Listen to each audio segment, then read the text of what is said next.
जय महाराष्ट्र. शिवसेना उद्धव बाळासाहेब ठाकरे पक्षाच्या वतीने या पत्रकार परिषदेत आपल्या सगळ्यांचं स्वागत आहे. खर तर गेली 8 दिवस एक विषय माझ्याकडून जो सातत्यपूर्ण चालवला जात होता त्याच्यात बऱ्यापैकी खंड पडला होता आणि तो पुन्हा एकदा त्यातला पाठपुरावा करणं गरजेचं आहे म्हणून आपल्या सगळ्यांशी आता बोलत आहे. खर तर 16-17 तारखेला खरातला अटक झाली. त्याच्या 1-2 दिवस आधी SIT स्थापन झाली होती. या अटकेच्या नंतर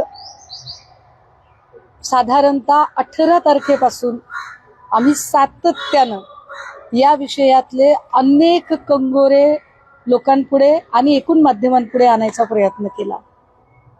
आज 16 तारीख आहे, म्हणजे या घटनेला तब्बल 1 महिना पूर्ण होत आहे.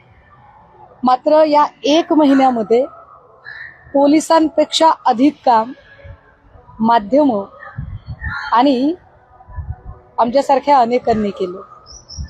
पण पोलिसांकडून ती तपासाची गती अजूनही म्हणावी तशी दिसत नाही.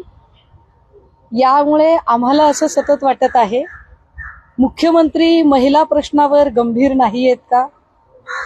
कारण त्यांनी जर गांभीर्य दाखवलं आणि त्याचा वेग वाढवला तर कदाचित दुसऱ्या घटना घडत नाहीत किंवा घडल्या नसत्या.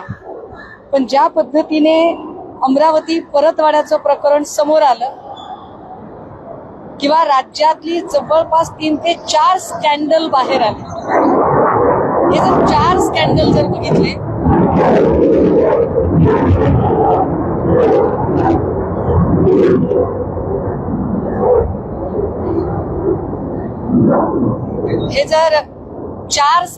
जर बघितले, ज्या अर्थी तुम्ही खरात प्रकरणावर गंभीर नसता त्या अर्थी लोकांना तुम्ही एका अर्थाने गुन्हे करण्याची सूट देत आहात का? मी आज अमरावती परतवाड्याची बातमी बघताना बघितलं की परतवाड्यातला जो आरोपी आहे त्याच्या घरावर बुलडोजर चालवला गेला. अभिनंदन आहे तुमचं, चांगली गोष्ट आहे. पण परतवाड्याच्या लैंगिक शोषण प्रकरणातल्या आरोपीच्या घरावर बुलडोजर चालवणारं सरकार खरातचा आलिशान फार्म हाऊस कुणाच्या आशीर्वादाने टिकलाय हे सांगणार आहे का? परतवाड्यात ज्या तत्परतेने बुलडोजर लावलाय तो लावायलाच हवा, चांगलं झालं. पण तसाच बुलडोजर खरातच्या फार्म हाऊसवर कधी लावला जाणार आहे हा मूळ प्रश्न आहे.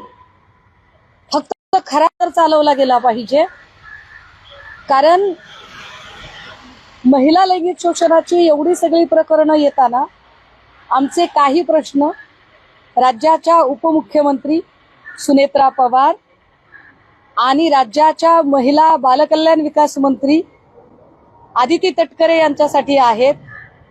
20 तारखेला तुम्ही चाकणकरांचा आयोगाचा राजीनामा घेतला. हा तुमचा महायुती म्हणून निर्णय होता, ती जबाबदारी तुम्ही केली. पुढच्या 8 दिवसानंतर तुम्ही त्यांचा प्रदेशाध्यक्ष पदाचा राजीनामा घेतला. हा तुमचा पक्षाध्यक्ष म्हणून निर्णय होता, ती तुमची पक्षाध्यक्ष म्हणून जबाबदारी होती. तुमच्या पक्षाची प्रतिमा तुम्हाला वाचवायची होती, तुम्ही तो निर्णय घेतला. पण मुख्यमंत्री म्हणून तुम्ही काय जबाबदारी घेतली? या राज्याच्या पहिल्या महिला मुख्यमंत्री म्हणून, या राज्यातील महिलांना आश्वस्त करणारं नेतृत्व म्हणून तुम्ही काय जबाबदारी पार पाडली? सुनेत्रा वहिनी, मला मान्य आहे की आधीचे दिवस काही गडबडीत गेले, दादा गेले, सहानुभूती, सगळं ठीक आहे.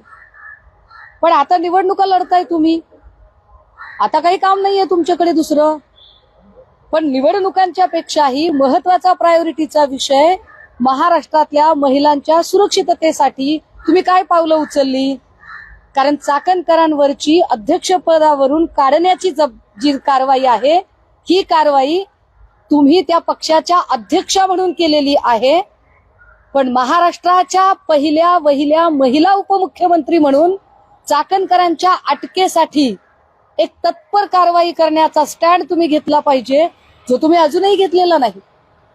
हे फार विशेष आहे. महिला आयोग हा महिला बालकल्याण विकास खात्याच्या अंतर्गत येतो. आदिती तटकरे, तुम्ही काय भूमिका अदा केली? ज्या तटकरे निवडणुकीच्या प्रचारात म्हणताहेत की आम्हाला सुनेत्रा वहिनींना मुख्यमंत्री करायचंय, तुम्ही तुमच्या नेत्यांना काय करायचंय ते करा, त्याच्याबद्दल आम्हाला काही म्हणायचं नाही. पण महिला नेत्या म्हणून आधी तुम्ही सक्षम आहात का ते ठरवा. फक्त नेत्यांची भाटगिरी करणं आणि किती ग बाई मी हुशार, किती ग बाई मी हुशार एवढं करणं थांबवा. मुळात तुम्ही महिला बालकल्याण विकास मंत्री म्हणून तुम्ही काय तुमच्या खात्याच्या अखत्यारीत असणाऱ्या आयोगाच्या अध्यक्षीनबाईंना पायउतार केल्यानंतर त्यांची अटक व्हावी म्हणून तुम्ही मुख्यमंत्र्यांकडे काय पाठपुरावा केलाय? की आम्ही असं समजायचं का की तुम्हाला जिथे मंत्री करणाऱ्या अजितदादांबद्दलच तुम्हाला काही पडली नाही, तर तुम्ही महाराष्ट्रातल्या महिलांची काय तुम्ही कारवाई करणार आहात? जिथे तुम्हाला दादांच्या बद्दलच आस्था नाही, दादांच्या बद्दल FIR व्हावी याच्यासाठी तुम्ही प्रयत्न केले नाही, तिथे तुम्ही या सगळ्या प्रकरणामध्ये चाकणकरवर अटक व्हावी याच्यासाठी काय कारवाई करताय? एक तरी वाक्य तुमच्या प्रचार सभा आणि सोकॉल्ड तुमच्या बिझी शेड्यूल मधनं बोला ना त्याच्यावर, की चाकणकरच्या कोणत्या फार्म हाऊसवर बुलडोजर चालवला जाणार आहे, चाकणकरला अटकेची कारवाई करण्यासाठी तुम्ही काय पत्रव्यवहार केलाय? कारण ही जबाबदारी आहे तुमची महिला नेता म्हणून. नाही तर भविष्यात तुम्ही हे बोलून घेऊ नका की मी महिला नेता आहे. भविष्यात तुम्ही हे सांगू नका की आम्ही याला महिला मुख्यमंत्री करणार आहे, त्याला महिला मुख्यमंत्री करणार आहे. जर तुम्हाला महिलांची जबाबदारी उचलता येत नसेल तर नुसती पदं घ्यायची, पदं मागायची याची अपेक्षा करू नका. तिसरी महत्वाची गोष्ट की आम्ही अगदी पहिल्या दिवसापासून डे 1 पासून सांगतो, 18 तारखेपासून मी सांगते की चाकणकरचा नुसता राजीनामा नाही, चाकणकरची अटक मला अपेक्षित होती. आता तर चाकणकरच्या आर्थिक संबंध अधिक स्पष्ट झाले. पण ज्या अर्थी प्रतिभा चाकणकर म्हणतात की नाही आपल्या सह्या बनावटच आहेत, आपल्या बनावट सह्या आहेत, आपलं तिथं काही नाहीये, आपल्याला बोलावलेलं होतं. हे आपल्याला म्हणजे काय? आपल्याला ही कोणती भाषा वापरताय तुम्ही? प्रतिभा चाकणकर जेव्हा 152 खात्यांमध्ये किंवा जे एकूण खाती आहेत त्यात माझी कागदपत्र बनावट वापरली असं जर म्हणत असतील तर KYC करताना OTP कुणाच्या नंबरवरून गेले? मग प्रतिभा चाकणकरला माहित नव्हतं आणि प्रतिभा चाकणकरला बळीचा बकरा बनवला जातंय का? कारण प्रतिभा चाकणकर पेक्षा जास्त इन्व्हॉल्वमेंट ही रुपाली चाकणकरांची आहे. पण रुपाली चाकणकरांचा राजकीय महत्वाकांक्षा, राजकीय मुत्सद्देगिरी याचा बळी प्रतिभा चाकणकर ठरत आहे का?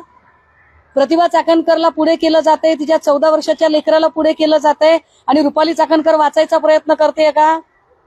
मग अशा वेळेला एका 14 वर्षाच्या लेकराची सुद्धा जेव्हा मीडिया ट्रायल होते त्यावेळेला महिला बालकल्याण मंत्री असणाऱ्या आदिती तटकरे तुम्ही कुठे आहात? तुमची भूमिका काय आहे? एरवी तुमचा महिला बालकल्याण आयोग फार असा हात शिवशिवतात ना तुमचे, आहात कुठे तुम्ही? समता पतसंस्थेमधली खाती बनावट आहेत असं जर म्हणायचं असेल तर मग समता पतसंस्थेचं सगळं संचालक मंडळ बनावट आहे का? मग समता पतसंस्थेचा चेअरमन या सगळ्याच्या संदर्भाने पोलिसांच्या भूमिका काय आहेत? प्रतिभा चाकणकरने ज्या पद्धतीने लोकांना बाईट दिला की नाही मला नोटीसच आली नव्हती, मग नोटीस आली नव्हती तर कशाला गेला होतात? असंच तो कोणी पोलिसांना भेटायला जात नाही.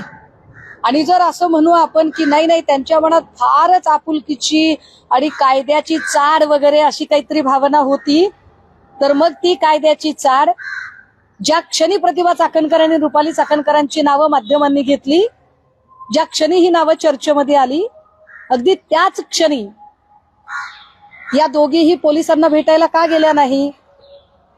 ज्या प्रतिभा चाकणकर दर 3 दिवसांनी नथी आडून तीर मारतायत, ज्या प्रतिभा चाकणकर दर 3 दिवसांनी माध्यमांना ग्राफिक्स बनवून बाईट पाठवतायत, त्या चाकणकर जर एवढ्या धुतल्या तांदळाच्या आहेत तर चाकणकरने एकदा एखादी जाहीर प्रेस घ्यावी आणि या सगळ्या प्रश्नांची उत्तरं द्यावी. जो न्याय अमरावती परतवाडामध्ये बुलडोजर लावण्याचा असतो तोच न्याय चाकणकर आणि अशोक खरातच्या प्रॉपर्टीला लावला पाहिजे. 1 महिन्यापासून तुम्ही खराबचा फार्म हाऊस आम्हाला दाखवताय, पण त्याच्यावर बुलडोजर चालवला जात नाही. याला कृपाशीर्वाद सुनील तटकरेंचा आहे की ठाणेकरांचा आहे? कारण ठाणेकरांचं कनेक्शन पुन्हा पुन्हा पुढे येत आहे.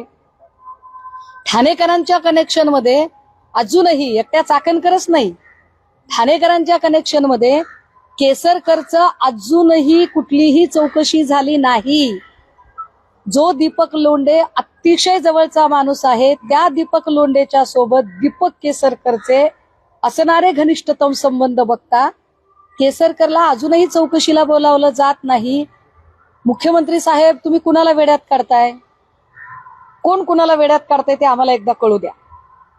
काय चाकणकरांना हा संदेश चाकणकर देतायत का की मी कोणालाच मानत नाही, जुमानतच नाही, मी तटकरे माझा बॉस आहे तर मला कोणीच काही करू शकत नाही, हे सांगायचंय का चाकणकरांना? आणि याला तुमची छुपी मान्यता आहे का? केसरकर आणि दीपक लोंढेचे सतत संबंध पुढे येत आहेत, सतत नव्या गोष्टी पुढे येत आहेत, आणि तरी केसरकरला अजूनही चौकशीला बोलावलं जात नाही. फडणवीस साहेब, तुम्ही केसरकरांना वाचवताय का? आणि का वाचवताय? तुमच्या मित्रपक्षाचा आमदार आहे म्हणून? तुम्हाला जर खरंच महिला सुरक्षा, नारी शक्ती वंदना बिल वगैरे जर तुमचं चालू असेल, तर तुमच्या नारी शक्ती वंदना बिलामध्ये आधी महिलांना सुरक्षितता द्या, आधी महिलांना संरक्षण द्या, आरक्षणाचं नंतर बघू. आणि महिलांना संरक्षण द्यायचं असेल तर हे केसरकर विसरकर सारखी जी सगळी माणसं आहेत, या माणसांना त्यांची जागा तुम्ही कधी दाखवणार आहात? या सगळ्या प्रकरणामध्ये एकनाथ शिंदेचा संबंध दाखवला गेला, एकनाथ शिंदेचे कॉल दाखवले गेले. त्या सीडीआर वर मी पुन्हा नव्याने बोलेन. परंतु एकनाथ शिंदेची चौकशी करायची हिम्मत गृह खात्याची आहे का?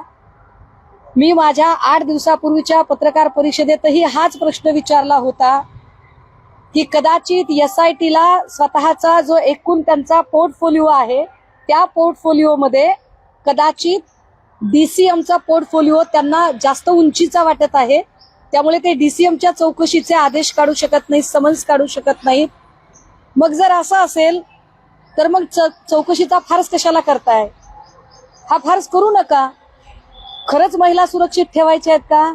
खरंच महाराष्ट्रातल्या एकूण अशा पद्धतीच्या लिंगपिसाट, भोंदू, बुभुक्षित आणि वखवकलेल्या नजरांनी महाराष्ट्रातल्या लेकी बाळींकडे बघणाऱ्या लोकांना कुणीही वाचवू शकणार नाही, कुठलीही राजकीय महाशक्ती वाचवू शकणार नाही, कुणाचाही राजकीय आशीर्वाद असला तर ते वाचणार नाहीत. हा संदेश जर फडणवीस साहेब तुम्हाला द्यायचा असेल तर अजूनही एकनाथ शिंदे आणि दीपक केसरकर यांना चौकशीचे समन्स का नाही? प्रिव्हिलेज देताय तुम्ही?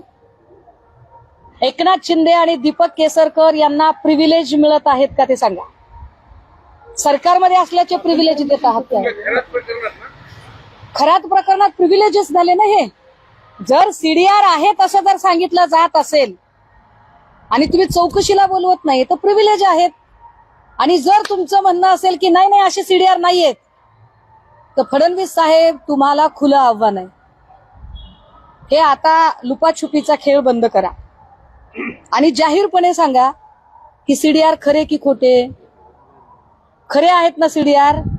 आम्ही खरे आहेत असं मानून चालतो. चला, सीडीआर खरे आहेत असं जर तुमचं म्हणणं असेल तर केसरकर आणि एकनाथ शिंदे यांना चौकशीला कधी बोलवणार आहात?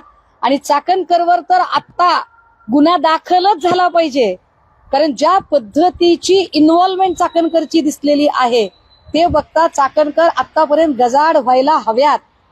पण मी पुन्हा सांगते की प्रतिभा चाकणकरचा बळी दिला जात आहे का रुपाली चाकणकरच्या राजकीय मुत्सद्देगिरी पुढे? कारण सगळं रुपाली चाकणकरांनी केलं, पण कागदोपत्री प्रतिभा चाकणकरांना अडकवण्याचा प्रयत्न, असं काही होतंय का? ह्या सगळ्याच प्रश्नांची उत्तरं. आणि महत्वाचं की खरातच्या बंगल्यावरचा बुलडोजर कधी चालवला जाणार आहे, समता पतसंस्थेचं काय, हे सगळे प्रश्न आता फडणवीस साहेब, असं होऊ नये की तुमच्या प्रामाणिकपणाबद्दल लोकांना शंका याव्या. कारण तुम्ही ज्या पद्धतीने, कारण उगाच असं मांजराने उंदराला सतत खेळवायचं, एकदाच काय तो सोक्षमोक्ष लागू द्या ना, उंदीर सोडून तरी द्या, नाहीतर खटकन खटका पाडा. आणि एकदा काय ते महाराष्ट्राला कळू देत की याच्यामधले कोण कोण आरोपी आहेत, ते याच्यासाठी की पॉलिटिकल प्रिव्हिलेज असेल तर आम्ही वाचू शकतो असा संदेश अजिबात एकाही लिंगपिसाटाकडे जाता कामा नये. कितीही मोठा राजकीय वरदहस्त असला तरी त्याची गय होणार नाही. हा संदेश जर द्यायचा असेल तर चाकणकरच्या अटक आत्ता तात्काळ होणं गरजेचं आहे. एकनाथ शिंदे आणि केसरकर या दोघांच्या चौकशा आत्ता होणं गरजेचं आहे.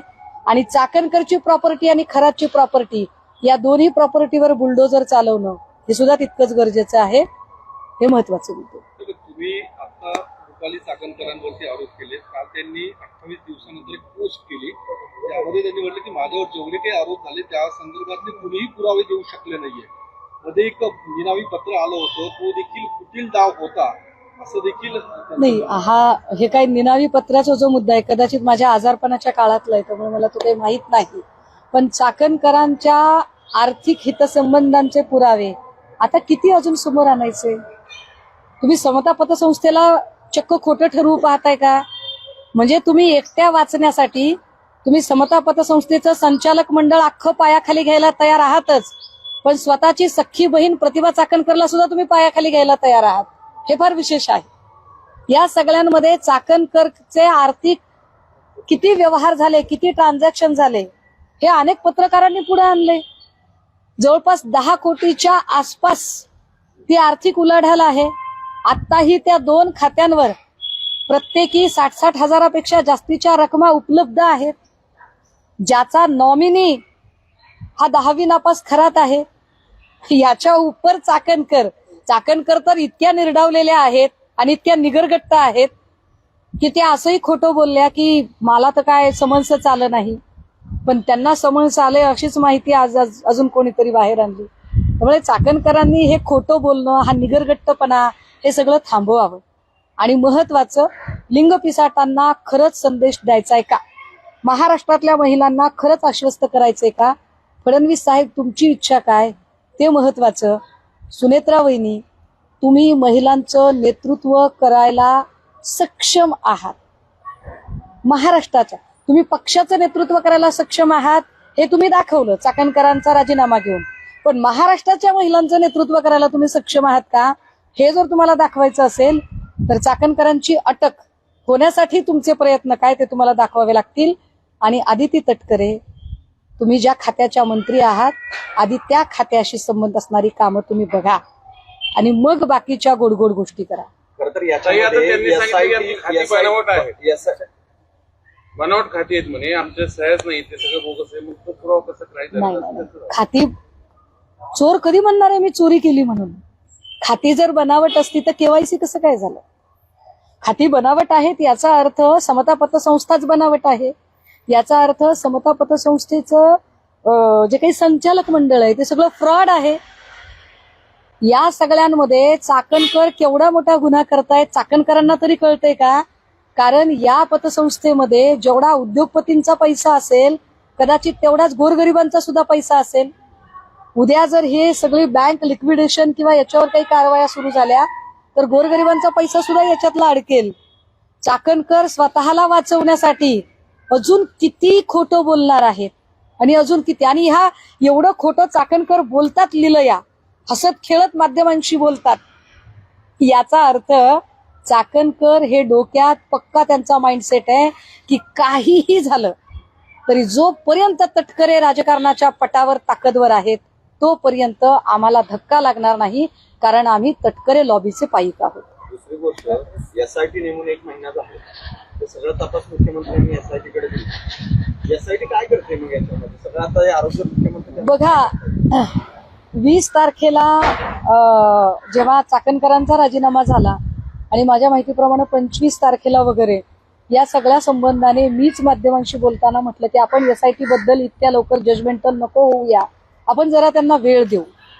पण त्याच्यानंतर खूप बोलून झाल्यावर 10 दिवसांनी एसआयटीने एक प्रेस कॉन्फरन्स घेतली. आम्हाला असं वाटलं की या प्रेस कॉन्फरन्समध्ये काहीतरी अत्यंत व्हॅलिड आणि सॉलिड अशी त्या मांडणी करतील. पण त्यांनी ज्या गोल गोल गोल गोल अगदी म्हणजे ज्याला एक सिंपती कार्ड खेळणं ज्याला म्हणतात अशा पद्धतीने जी त्यांची मांडणी होती ती बघता त्यांच्याकडून फार आम्ही अपेक्षा कराव्यात अशी स्थितीच उरलेली नाही. अमरावती परतवाड्यात मला परत भीती वाटत होती की SIT स्पेशालिस्टच होतात की काय आणि पुन्हा सातपुतेंनाच ती जबाबदारी मिळते का काय. पण पुन्हा आभार की किमान विशालजींना ती जबाबदारी मिळालेली आहे, नशीब. आणि त्यांच्याकडून आता तुलनात्मक अधिक चांगलं काम होईल अशी अपेक्षा करूया. हे किती वाईट आहे या देशामध्ये. कोणालाच याच्यामध्ये अजूनपर्यंत ना चाकणकरांना बोलवलंय ना खराबच्या संबंधित भोपळे असेल किंवा इतर कोणालाच त्यांनी बोलवलं नाहीये. खरातच्या प्रकरणामध्ये दीपक लोंढे जितका भागीदार तितकाच दीपक केसरकर. त्यामुळे दीपक केसरकरांची चौकशी होणं गरजेचं, ललित पोफळेची चौकशी होणं गरजेचं. पोफळेच्या सोबत मी हे माझ्या मागच्या पत्रकार परिषदेतही सांगितलं, पुन्हा एकदा सांगते. पोफळेच्या सोबत नाशिकमध्ये 3-4 कंपन्या अशा आहेत ज्या कंपन्यांमध्ये एक असा स्वतःला सो कॉल्ड हुशार समजणारा पोपट सत्ताधाऱ्यांमधला त्याची भागीदारी आहे. आणि तीही भागीदारी 1-2 दिवसात मी ती पुढे आणेल. पण याच्यातल्या कुणाचीही चौकशी होत नाही, हे फार गंभीर आहे. यातला भांडेला मी पहिल्या दिवसापासून सांगते की भांडेला त्याच्या आहे त्या जागेवर पुन्हा परत पाठवणे हा न्यायच नाहीये. भांडेची अटक होणे गरजेचे आहे, कारण भांडेला SRA मध्ये आणला कुणी, भांडेला प्रमोटी कलेक्टर बनवला कुणी, भांडेची मागच्या 2 वर्षातली वाढलेली प्रॉपर्टी, भांडे आणि राहुल आय थिंक देशमुख, मला तर जरा नाव कन्फ्युज होते, यांची पत्नी, भांडेची पत्नी आणि कल्पना खरात यांचे असणारे काही संपत्तीचे विश्लेषण, हे जर सगळं बघितलं तर इतकं गंभीर आहे. आणि याच्यातलं काहीच पुढे येत नाही. याच्यानुसार काहीही कुठलीही कायदेशीर कारवाई होत नाही. म्हणून मी शब्द प्रयोग करते. नाही, मला ऐका, महिला अधिकाऱ्यांच्या कार्यक्षमतेवर मी प्रश्नचिन्ह निर्माण करायची गरजच नाही. महिला अधिकारी ज्या आहेत त्या निश्चित सक्षम असतील. महिला अधिकाऱ्यांच्या इच्छाशक्तीवर माझा प्रश्नचिन्ह आहे की तुमची इच्छाशक्ती आहे का, की तुमची इच्छाशक्ती असावी किंवा नसावी ही अजून कोणाच्या मर्जीवर अवलंबून आहे का, हे आता कळलं पाहिजे. कारण याच्यातल्या बरं हे किती कमालीचं आहे की एका वाहिनीच्या वादविवादादरम्यान चाकणकरांचा वकील असा छातीत ठोक सांगतो, एकाही SITच्या अधिकाऱ्याने हिंमत करावी आम्हाला समन्स आलंय हे सांगायची. कुठून छाती येते एवढी? एवढं चॅलेंज केलं जातं, धडधडीत खोटं बोललं जातं की अरे सरळ सरळ तुम्हाला समन्स आलेला असतानाही तुम्ही खोटं ठरवता. कुणाच्या जीवावर चाकणकर खोटं बोलतात. काही काल पोपळेंच्या घरी ईडीची रेड झाली होती. नाशिकमध्ये, पुण्यामधल्या 2 कार्यालयामध्ये त्यांच्या घरावरती अनेक मालमत्ताची चौकशी झाली, परंतु अजून मोठी रोकड जमा करण्यात आली आहे, जप्त करण्यात आली. ललित पोफळेच्या घरी रेड होणं स्वाभाविक आहे. पण या सगळ्या संबंधाने जर आपण माहिती जर गोळा केली तर अनेक राजकारणातला आणि एकूण काय म्हणता येईल वेगवेगळ्या गोष्टीतला योग साधणारे सुद्धा, असे योगायोगी असणारे असे अनेक लोक याच्यातनं पुढे येत. काही सकाळपासून एक बातमी फिरते तुमच्या शिवसेने आदित्य ठाकरे कार्याध्यक्ष होणार. सुरुवातीला चालले सगळ्यांनी शुभेच्छाही दिल्या, नंतर त्यांनी खुलासा केली की असं काही होणार नाही. पण समजा झालं तर काय अडचण आहे? मला काय म्हणायचंय, माझ्या पक्षात काय व्हावं काय नाही व्हावं हे माझ्या पक्षातले नेते ठरवतील ना. आणि महत्वाचं आदित्यदादांच्या संदर्भाने जर प्रश्न असेल तर आत्ता ते कोणत्या पदावर आहेत यापेक्षा ते ज्या व्हिजनला घेऊन काम करत आहेत त्यांचा शब्द आमच्यासाठी प्रमाण आहे. आणि आम्हाला तर आवडेल, उलट एखाद्या तरुणाच्या हाती जर एका चांगल्या मंत्रिपदाचा अनुभव घेऊन ज्यांनी काम केलं, ज्यांनी अतिशय चांगल्या पद्धतीने पर्यावरण मंत्री म्हणून काम केलं, अशा एका तरुण तडफदार नेतृत्वाच्या हाती जर काही सूत्र जात असतील तर चांगली गोष्ट आहे. त्याच्यामध्ये फार म्हणजे भुवया उंचवण्याचं काहीच कारण नाही. उलट आम्हाला आवडेल, किंबहुना असं पक्षाचं जरी ठरलं नसलं तरी पक्षाने असं ठरवावं असं माझ्यासारख्या कार्यकर्त्याला सुचवावं असं वाटेल. सुचवणार का तुम्ही साहेबांना की हो, मला आवडेल, नक्की आवडेल. आणि आम्हाला नक्की की चांगलं झालं. माध्यमांच्या चर्चेतून का होईना जर अशी एखादी चर्चा सकारात्मकतेने बाहेर येत असेल तर निश्चितपणे असा बदल आम्हाला आमच्या नेतृत्वाला सुद्धा सुचवायला आवडेल. कोरेगावमध्ये जी पार्टी झाली त्या 2 ते 3 जणांना आपला जीव जो आहे तो गमवायला लागला होता. अनेक गोष्टी त्यातून आल्या, ड्रग्ज सेवन झालं त्या पार्टीमध्ये. ती रेव पार्टी होती का? तुम्ही काही माहिती घेतली आहे? ही रेव पार्टी होती अशीच माहिती पुढे येते. पण या सगळ्या संबंधाने पुन्हा आपण पहिले पाडे 55 तिथेच येतोय की जे माननीय गृहमंत्री म्हणतात की मी पाळमुळं खणून काढणार. कुठली पाळमुळं तुम्ही खणून काढली? अहो, ड्रग्जवर इतकं भांडते मी, तुम्ही नाही पाळमुळं खणून काढलेली. फार खंत आणि खेदाने म्हणावं लागतंय की फडणवीस साहेब, ना तुम्ही ड्रग्ज प्रकरणातली पाळमुळं खणून काढताय, ना तुम्ही लैंगिक शोषण प्रकरणातली पाळमुळं खणून काढताय. ते झालं असतं तर कदाचित हे प्रकरण अशी रोज नवी प्रकरणं बाहेर यायची हिंमत झाली असते. काही बलात् प्रकरणामध्ये आयजी दत्तात्रय कराळे यांचं देखील नाव पुढे आलेलं आहे. ते त्याला गुरु मानायचे आणि असा एक आरोप केला जातो की त्यांनी त्या लैंगिक शोषणाचे जे काही पेनड्राईव्ह होता तो गायब केलेला आहे. खरं तर दत्ता कराळे यांचं नाव मी घेण्याचं टाळलं होतं. ते याच्यासाठी टाळलं होतं की माझी स्वतःची काही मूल्य आहेत, तत्व आहेत आणि ती तत्व मला असं सांगतात की व्यक्ती बदनाम झाली तरी चालते, संस्था बदनाम होता कामा नये. लोकांचा एकूण ग्रहसंस्थेवरचा, कायदे संस्थेवरचा विश्वास डळमळीत होता कामा नये म्हणून या अधिकाऱ्याचं नाव घेणं मी टाळलं होतं. मात्र मी आपल्याला हे सांगितलं पाहिजे, आता चर्चा निघाली आहे म्हणून, की ज्या दिवशी SITची भेट झाली त्याच दिवशी आम्ही दत्ता कराळेंबद्दलचे सगळे आमच्याकडे असणारे इनपुट SITला दिलेले आहेत. दत्ता कराळे यांना 1.5 वर्षापासून सगळं प्रकरण माहीत होतं, परंतु ज्या महिला तक्रार घेऊन त्यांच्याकडे गेल्या होत्या त्या महिलांना तो न्याय मिळू शकला नाही, कारण दत्ता कराळे सुद्धा स्वतः या भक्तांच्या रांगेत उभे होते. त्यामुळे अशा पद्धतीने जर गृह खात्यावर प्रश्नचिन्ह उपस्थित होत असतील तर माननीय गृह खात्याच्या पोलीस महासंचालकांनी हे प्रकरण गांभीर्याने घेऊन या अधिकाऱ्याची सुद्धा चौकशी होणं गरजेचं आहे. काय नेमकं दत्ता कराळेंबद्दल? त्याच्यातले जवळपास 1 ते 1.5 वर्ष आधीपासून कराळेंना या सगळ्या प्रकरणाची माहिती होती. ज्या महिला इथे आलेल्या होत्या, ज्या महिलांनी पहिल्यांदा गुन्हा नोंदवायचा प्रयत्न केला होता, त्या महिला सगळ्यात आधी जर नाशिकमध्ये कोणाला भेटल्या होत्या तर त्या दत्ता कराळेला भेटलेल्या होत्या. दत्ता कराळेंनी त्यावेळेला त्यांना तुम्ही पोलीस स्टेशनला जाण्यापेक्षा त्याच्या अलीकडचा टप्पा महिला आयोगाकडे जा असं सांगितलं, म्हणून त्या बायका महिला आयोगापर्यंत पोहोचल्या होत्या. पण महिला आयोगाने हे प्रकरण सॉर्ट आउट करण्याऐवजी हे प्रकरण सेट आउट करायचा प्रयत्न केला. ते सेट आउट करताना त्यांनी पुण्यातल्या 2-3 महिलांची मदत घेण्याचा प्रयत्न केला आणि ज्यामुळे मी जे मागेही म्हटलं होतं की काही जे व्हिडिओज आहेत, जे व्हिडिओज तुम्हाला आता वाटते की अचानक व्हिडिओज व्हायरल कसे झाले, तर व्हिडिओ पोलिसांकडे येण्याच्या आधीच व्हिडिओ काही अशा लोकांच्या हातात गेले की ज्यामुळे त्याचा कंट्रोल गेलेला होता आणि हे सगळं साधारण 1-1.5 वर्षापासून चालू होतं. 1-1.5 वर्षापासून या सगळ्या गोष्टींची कल्पना कराळेंना माहीत होती. उलट ज्यांनी तक्रार केली त्यातला एक जो पुरुष फिर्यादी, याला अतिशय बेदम मारहाण पोलीस स्टेशनमध्ये होणं आणि त्याला तशी मारहाण झाली पाहिजे यासाठी विशेष प्रयत्न हे दत्ता कराळेंकडून झालेले.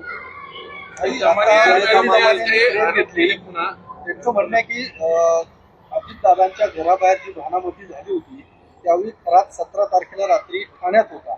दुसऱ्या दिवशी देखील दिवसभर खरात हा 18 तारखेला ठाण्यात होता. एकूण त्यांना काय नेमकं सुचवायचं, त्या पद्धतीने त्यांनी हे सगळे आरोप केले? नाही, दमानिया हे एक मराठवाडा नामांतरानंतर न सुटलेला प्रश्न आहे. त्यांना तसे अधूनमधून उपटायची वगैरे लहर येते. त्यांना फार उपटायचा शौक असेल तर माझ्या गावाकडे भुईमुग उपटायला नेईल मी कधीतरी. पण त्यांनी केलेले आरोप मात्र गंभीर आहेत आणि ते आरोप जेव्हा ते ठाणे म्हणतायत तेव्हा ते थेटपणे एकनाथ शिंदे यांच्याकडे अंगुली निर्देश करणारे आरोप आहेत. त्यामुळे म्हणूनच मगाशी मी म्हटलं की एकनाथ शिंदे, दीपक केसरकर यांचं जर फोन कॉन्व्हर्सेशन खरात सोबतचं आहे तर या लोकांची सुद्धा चौकशी झाली पाहिजे. त्यांनी सगळ्यात जास्त कॉल रेकॉर्डिंग 122-150च्या आसपास चाकणकरांचे झाले सांगा. 2 वेगवेगळ्या सिम वरून झालेलं कॉल रेकॉर्डिंग असं तुम्ही बंद सांगितलं. होईपर्यंत ते त्यांच्याशी बोलत होते. याचाच अर्थ बघा की चाकणकर किती खोटं बोलत आहेत की ज्या चाकणकर म्हणतात की व्यक्तिगत आयुष्यात कोण काय करतो त्याचा आपल्याशी काही संबंध असत नाही, पण त्याच चाकणकर बाई जर अगदी खरातला घटना घडेपर्यंत अटकेची कारवाई होईपर्यंत शेवटच्या क्षणापर्यंत जर त्या संपर्कात असतील तर चाकणकर किती जास्त इन्व्हॉल्ड आहेत. आणि म्हणून मी म्हणते की प्रतिभा चाकणकर कदाचित प्रतिभा चाकणकरचा याच्यात बळी दिला जातोय स्वतःची राजकीय कारकीर्द वाचवण्यासाठी. त्यामुळे 6 आरोपी रुपाली चाकणकरांना काय त्यांना होणार बघायचं. नाही असं तुम्हाला वाटतं यासाठी वर काय करणार नाही? सध्या तरी चित्र असंच आहे, परंतु एक महिना झाला. जर हे असंच राहणार असेल तर मात्र इतके दिवस आम्ही पत्रकार परिषदा पुरावे समोर आणणं असं सगळं करत आहोत. अजून आम्ही 8-15 दिवस वाट बघू, पण 8-15 दिवसानंतर SIT कोण क्लीन चिटची वाट बघतायत नंतर मग वगैरे अजून आमची 8-15 दिवस संयमाने वाट बघायची तयारी आहे. काही अंजली दमाने जयंत पाटील 8-15 दिवसानंतर मात्र मग आम्हाला रस्त्यावरची लढाई लढावी लागेल आणि चाकणकरच्या विरोधात रस्त्यावर उतरावं लागेल. तेव्हा तर पुरावे का देत नाही तुम्ही? नुसते आरोप करत सुटलेत आमच्या. काय असतं माहितीये का, शहाण्याला शब्दाचा मार. चाकणकर निगरगट्ट झाले की एवढ्या सगळ्या लोकांनी पुरावे बाहेर काढले, पत्रकारांनी पुरावे बाहेर काढले, स्वतः समता पतसंस्थेचा संचालक आणि चेअरमन बोलत आहे, आर्थिकचे सगळ्या ट्रान्झॅक्शन समोर आहेत. कुठल्या पुराव्याची वाट बघतायत त्या? अंजली दमानेंनी जयंत पाटलांवर देखील काही गंभीर आरोप केलेले आहेत पत्रकार परिषद घेत. अर्थात ज्या पद्धतीने चाकणकरांचे संपर्क होऊन हे सगळं ते सुद्धा जात होते तिथं. मी म्हटलं ना की काही प्रश्न एवढे गंभीर अनाकलनीय. मला आत्ता खरं तर मी दमानियांवरती खूप काही माझ्याकडे बोलण्यासारखं, पण आत्ता दमानियांवर घसरून मुख्य फोकस हलता कामा नये. कारण दमानिया फक्त मीडिया ट्रायल करण्यात इंटरेस्टेड असतात, लॉजिकल एंडला जाण्यात नाही. आतापर्यंत त्यांनी कुठल्याही प्रकरणात लॉजिकल एंडला गेलेल्या नाही. संतोष देशमुख प्रकरणामध्ये धनंजय मुंडेचा राजीनामा हा दमानियामुळे झाला नाही, तो लोकरेट्यामुळे झालेला आहे. दमानिया या फक्त प्रेशर पॉलिटिक्स करणाऱ्या बाई आहेत, पण त्याच्यावरती न घसरता मूळ मुद्दा जो आहे खरात आणि एकूण महाराष्ट्रातलं महिला लैंगिक शोषण हे जास्त महत्वाचं आहे.